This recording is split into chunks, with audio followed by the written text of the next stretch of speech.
সমস্যা সেই খবরও দেখাই, মানুষের সমস্যা দূর করছে প্রশাসন সেই খবরও দেখাই। যেমন দেগঙ্গায় দীর্ঘদিনের দাবি অনুযায়ী দমকল কেন্দ্র তৈরি হবে দেগঙ্গায়, 4 কোটি টাকা ব্যয়ে রাজ্য সরকার তৈরি করছে।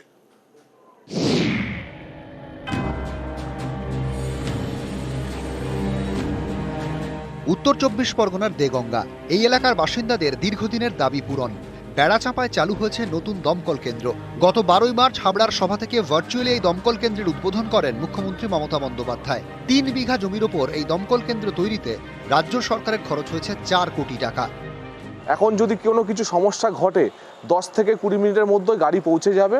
আমরা ভীষণ খুশি। আমাদের যে বিধায়ক এবং রাজ্যের মাননীয় মুখ্যমন্ত্রী মমতা বন্দ্যোপাধ্যায় ফায়ার স্টেশন উপহার দিয়েছে, ওনাকে অসংখ্য ধন্যবাদ জানাই।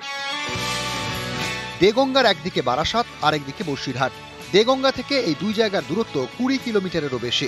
স্থানীয়দের অভিযোগ, দেগঙ্গার কোথাও আগুন লাগলে ভরসা বলতে বারাসাত অথবা বসিরহাট থেকে আসা দমকলের গাড়ি, যা দুর্ঘটনাস্থলে পৌঁছতে অনেকটা সময় লেগে যায়।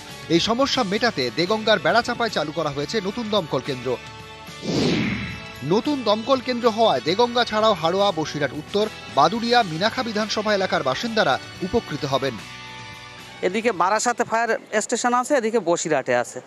আমাদের এই বিরাট একটা গ্যাপের মাঝখানে কোনো ফায়ার স্টেশন ছিল না। ফলত এখানে যদি কোনো রকমের অগ্নিসংযোগের দুর্ঘটনা ঘটতো, এখানকার মানুষ ফায়ার সার্ভিস পেতে 1.5 থেকে 2 ঘন্টা সময় লেগে যেত। যে ফায়ার স্টেশনটা করেছে তাতে করে আমরা অত্যন্ত খুশি। 3.5 বিঘা জমির উপরে এই ফায়ার স্টেশনটা হয়েছে। 2টো গাড়ি আছে এবং মানুষের খুবই কাজে লাগবে। দেগঙ্গার মানুষ পরিষেবা পাওয়ার জন্য আমার জননেত্রী মমতা বন্দ্যোপাধ্যায়, তিনাকে আমি স্যালুট জানাই, প্রণাম। দেগঙ্গা থেকে জিয়াউল আলম, নিউজ 18 বাংলা।